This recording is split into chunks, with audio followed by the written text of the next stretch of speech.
तो चलिए शुरू करते हैं। हेलो दोस्तों, मेरा नाम है महेंद्र और आज के वीडियो में हम पढ़ने वाले हैं आरटी 2009।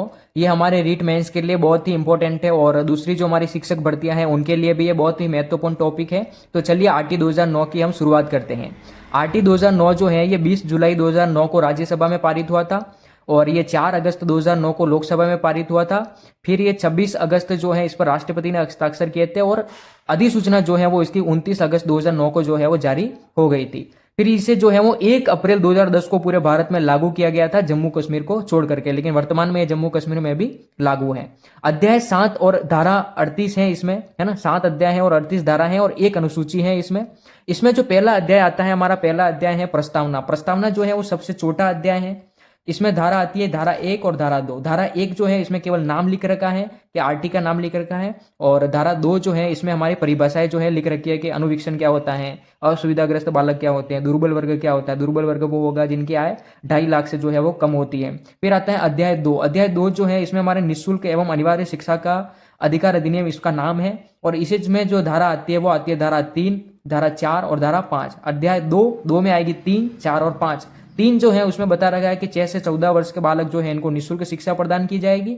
धारा 4 जो है उसमें ये बता रखा है कि जिस आयु का बच्चा है उसी को उसी कक्षा के अनुसार ही स्थान दिया जाएगा। यदि उसकी आयु जो है वो कक्षा 6 के अनुसार है तो कक्षा 6 में बैठाया जाएगा। यदि वो उसकी आयु कक्षा 7 के अनुसार है तो उसको सीधे कक्षा 7 में बैठाया जाएगा और उसको 3 माह का जो है वो प्रशिक्षण दिया जाएगा।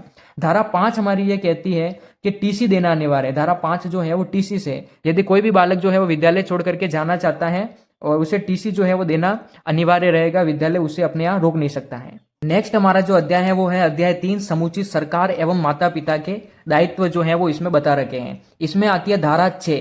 धारा 6 में क्या बता रहा है? 6 मतलब काई 6, विद्यालय काई 6 मतलब विद्यालय की स्थापना कहाँ की जाएगी, है ना। उसके बारे में वर्णन है कि विद्यालय की जो स्थापना है वो कहाँ की जानी है। फिर आती है धारा 7। धारा 7 में जो है वो बता रखा है कि 7 कौन कौन देगा। 7 से ऐसे याद रखना, 7 कौन कौन देगा मतलब केंद्र सरकार कितना साथ देगी और राज्य सरकार कितना साथ देगी। तो 7 तो केंद्र तो देगा 60 और राज्य जो देगा वो 40। तो 60 और 40 का अनुपात जो है वो हमें 7 में बता रखा है, वित्तीय अनुपात बता रखा है, और केंद्र के दायित्व इसमें बता रखे हैं।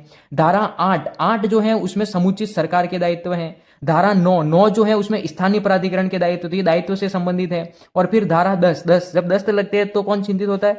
माता पिता। तो धारा 10 आ जाएगी माता पिता के दायित्व। फिर आती है धारा 11 आ रहा, इसका मतलब ये आंगनवाड़ी से संबंधित है कि 3 से 6 वर्ष के बच्चों के लिए जो है वो आंगनवाड़ी की व्यवस्था की जाएगी। फिर हमारा अध्याय जो है वो अध्याय 4 आता है। इसमें विद्यालय एवं शिक्षक के दायित्व बता रखे हैं, है ना। इसमें धारा 12 से लगा करके 28, ये जो है वो सबसे बड़ा अध्याय है। अध्याय 4 पूछेगा हमें सबसे बड़ा कौन सा है, तो अध्याय 4 जो है वो सबसे बड़ा है।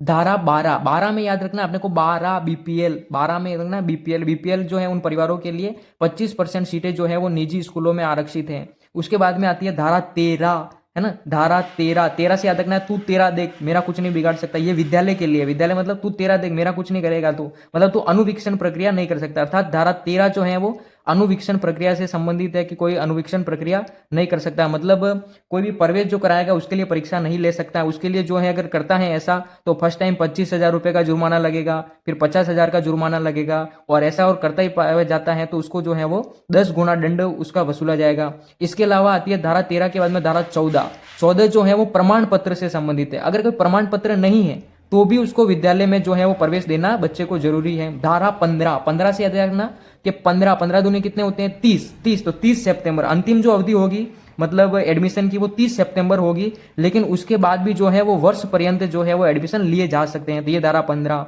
16 धारा 16 है ना, तो मुझे फेल नहीं कर सकता, इसमें क्या जाएगा? फेल नहीं कर सकता, है ना। लेकिन 2019 के बाद में जो है डिस्टेंशन नीति समाप्त हो गई थी तो फेल हो सकता है। तो फेल नहीं करने का प्रावधान किसमें पूछे तो धारा 16। फिर आती है धारा 17 में क्या है? खतरा। धारा 17 में ऐसे याद रखना है हमें खतरा, है ना, कि खतरा नहीं है, कि बालकों को किसी भी प्रकार का मानसिक खतरा नहीं है, किसी भी प्रकार का उन्हें दंड नहीं दिया जा सकता, है ना। तो ये 3 माह का उसे कारावास हो जाएगा। तो ये है धारा 17। इसके बाद अगर हम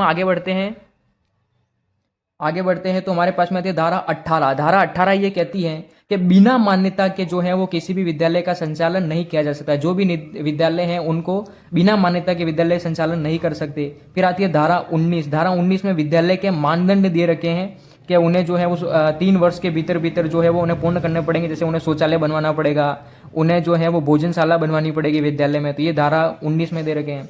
धारा 20 जो है उसमें केंद्र सरकार द्वारा मानक परिवर्तन, मतलब केंद्र सरकार जो है वो आरटी में परिवर्तन कर सकती है। ये किस में वर्णित है? तो ये धारा 20 में वर्णित है। फिर आती है धारा 21, ये सबसे इंपॉर्टेंट धारा है, धारा 21 जिसमें एसएमसी के गठन का वर्णन है, और धारा 22 जिसमें जो है वो एसएमसी के विकास की योजना बता रही है। ये दो धाराएं सबसे महत्वपूर्ण है, ज्यादा पूछी जाने वाली है।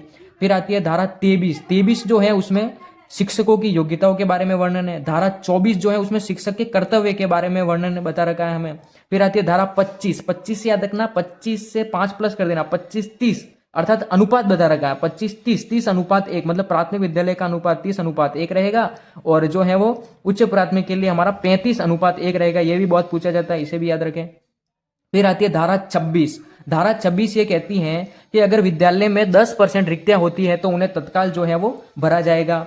फिर आती है धारा 27 जो है, 27 में ये बता रखा है कि शिक्षक कहाँ कहाँ साथ देगा, है ना, शिक्षक के जो दायित्व है, शिक्षक को क्या क्या काम करने हैं, वो धारा 27 में बता रखे हैं। धारा 28 ये कहती है कि शिक्षक कोई भी ट्यूशन कार्य नहीं करवा सकता है, ये धारा 28 है। फिर हमारा अंतिम अध्याय जो आता है वो है अध्याय 7 जिसका नाम है प्रकीर्ण जो है, इसमें धारा आती है 35, 36 और 37, और लास्ट आ जाएगी 38, है ना। 4 धारा है इन दोनों में, 6 और 7 में। धारा 35 से कहती है मार्गदर्शन सिद्धांत। इसका अर्थ ये है कि केंद्र सरकार जो है वो राज्य सरकार को मार्गदर्शन करेगी, राज्य सरकार स्थानीय सरकार का मार्गदर्शन करेगी, और स्थानीय सरकार जो है वो विद्यालय का मार्गदर्शन करेंगे, जिससे विद्यालय को सुचारू रूप से चलाया जा सके। तो अपन इसको 35 यू एक यू टाइप बन रहा है, ऐसे याद कर सकते हैं।